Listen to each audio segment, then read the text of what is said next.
I'm going to be in real trouble if I don't get this done soon.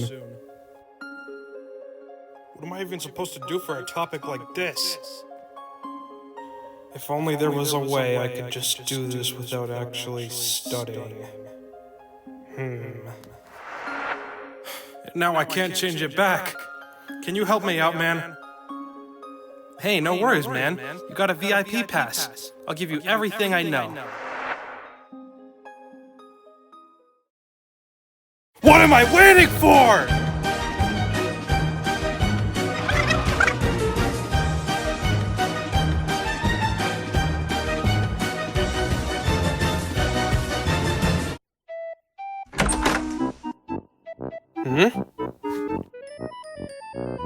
Nicky, what are you doing at my apartment at 5 a.m.? It's early. Star, I need your help right now! What for? Did you pick a topic you know nothing about again? Yeah. What did you pick this time? The Cassini spacecraft. That's oddly specific, but I should be able to help you, luckily. Well, first off, in 1997... Ooh, hang on. I've got a really cool idea that I think you'll like. What are you doing? Hold on, watch this. Whoa! What the heck? Hey! Maybe this isn't a good idea! Relax, I tested it before. It's totally fine.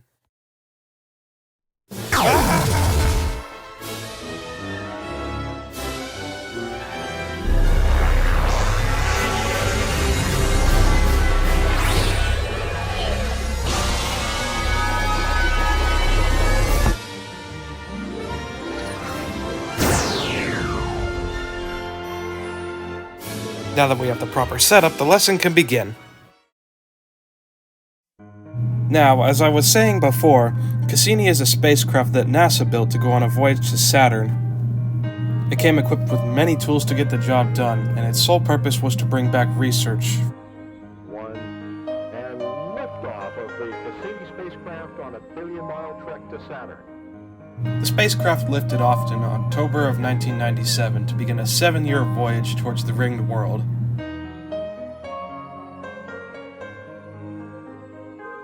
Cassini was actually quite a big spacecraft, and because of its size and weight, it had to maneuver around other planets to gain gravitational boosts. First, it had an encounter with Venus, which gave it 2 gravitational boosts, and then, after that, it came home for a little while and passed by Earth. Next, Cassini flew by Jupiter, where it took this stunning photo. There's not a whole lot to say about this encounter. It was pretty much just for another gravity boost, but at least we got a cool picture. One thing that gets put into perspective with this, though, is that this was in December of 2000, which means it took 3 years just for all these gravity boosts. Space really is huge.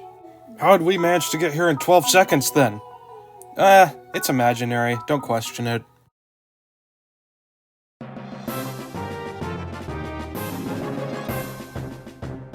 In February of 2004, Cassini finally made its approach towards Saturn after a really long journey. It seems that Saturn brought the probe a welcome present, 2 new undiscovered moons, Maloney and Pallini. Want to guess how many moons Saturn has?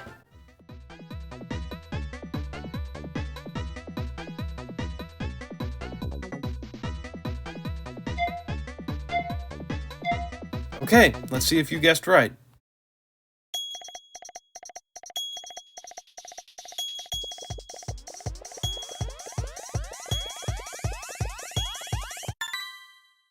The correct answer is B, 82 moons.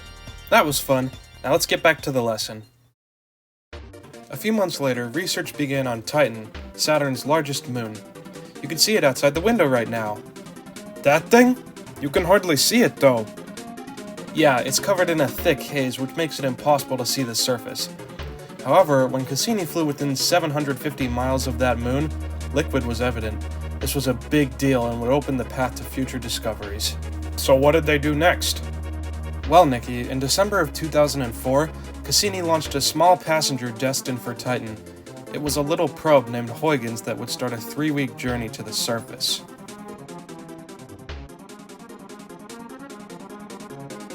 In January of 2005, the probe touched down. This moment was one of the biggest in Cassini's mission. The probe revealed to us that there was indeed a surface on this moon and a great deal of methane as well. After consideration, scientists found out that this moon is actually one of the most habitable places in the solar system that we currently know. Seeing the surface was a big deal because everyone assumed it was an entirely ocean, thanks to the haze blocking their view. This was also a historically important event because no probe has ever landed this far away from Earth before. Can we land there now? I'm afraid not. The temperature of the moon is negative 270 degrees Fahrenheit, and that would freeze our ride. Rats! Some habitable moon that is.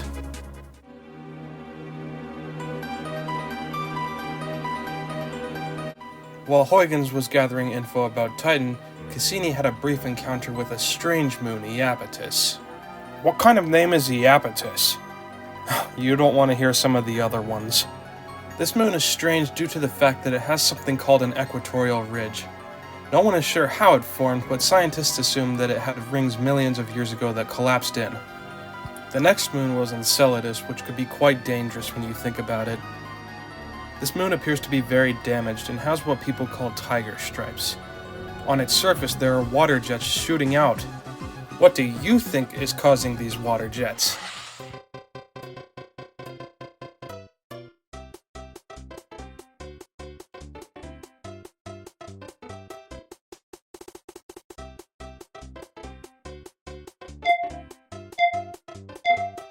The correct answer is D, Saturn's gravity.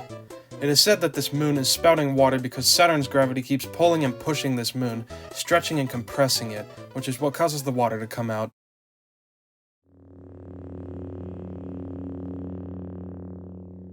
So, are we done talking about moons yet, or what? Yes, actually. We're about to go on to something cool that Cassini recorded in 2010. Sometime in late 2010, Cassini captured a colossal storm rushing over Saturn's atmosphere that lasted months. It was the largest that anyone had seen at the time, and it only occurs once every 30 years. Here, check these out. Cassini was also able to take some pictures of Saturn's rings while it was flying by.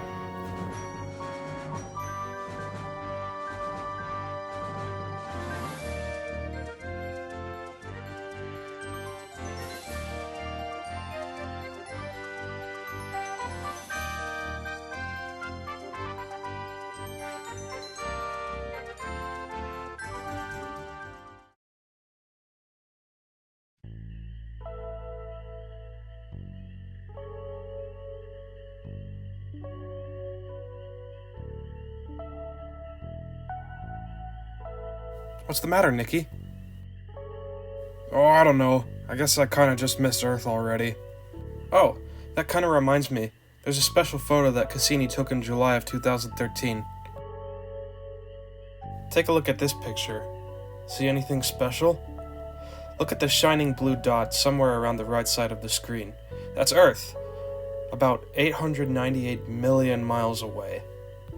It's another pretty important moment in space exploration. It was only the third time that Earth was photographed from the outer solar system. See? We shine just as bright as the other stars in the sky. Hang in there, Nicky. We're almost done. Cassini's next task was to investigate a strange storm on top of Saturn. It's a 20,000-mile wide storm, and it's a very strong storm as well. Okay, hold up. Video producer, what kind of music is this? We're talking about a 20,000-mile wide storm that could kill us someday.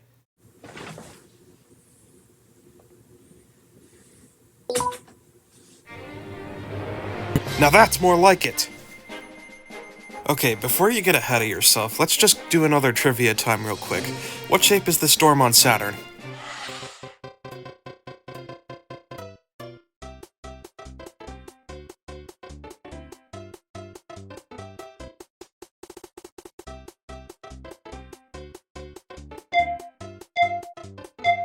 The correct answer is C. It's a hexagon.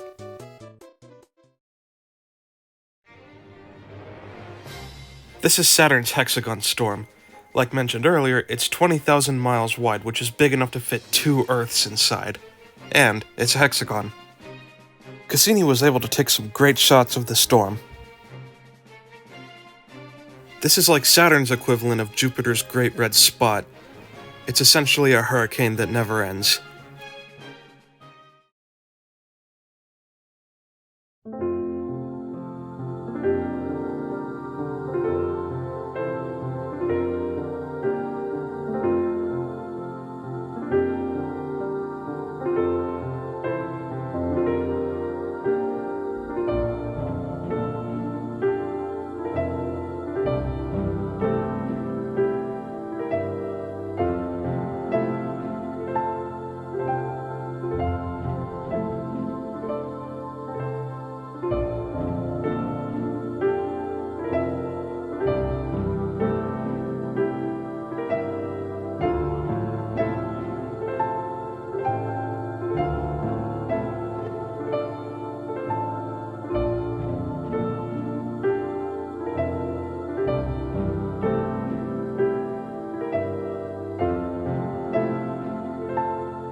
Wow, what a mission. I sure did learn a lot today. Thanks again, Star. Anytime, Nicky. Remember, you've got a VIP pass, you can use it anytime. I'm curious though, why did you pick this topic anyway? I'm not really sure. I guess I just wanted to do a research project on a spacecraft because I find space very interesting. Besides, since Cassini went to Saturn and Saturn is my favorite planet, that's why I chose this topic. And why are you interested in it? Well, Saturn just has so many wonders. Like its 82 moons, its gas atmosphere, the hexagon storm, and of course, its grand rings. It's just, I don't know, I wanted to learn more about it. Well, I think you chose wisely. Cassini was a very important mission, and the fact that it gave the scientists and engineers new views on Saturn that they did not believe was possible beforehand. New moons were discovered, Titan possibly being a habitable environment, and the use of gravity maneuvers are all examples of what Cassini was able to teach us. Anyways, I'm starving. Let's go head for the cafe and meet up with friends. Yeah, that sounds like a good idea. So where do you plan to go next in life? Oh, I'm not sure. I'm sure I'll figure it out along the way. Maybe just keep animating, you know? Huh, that sounds good.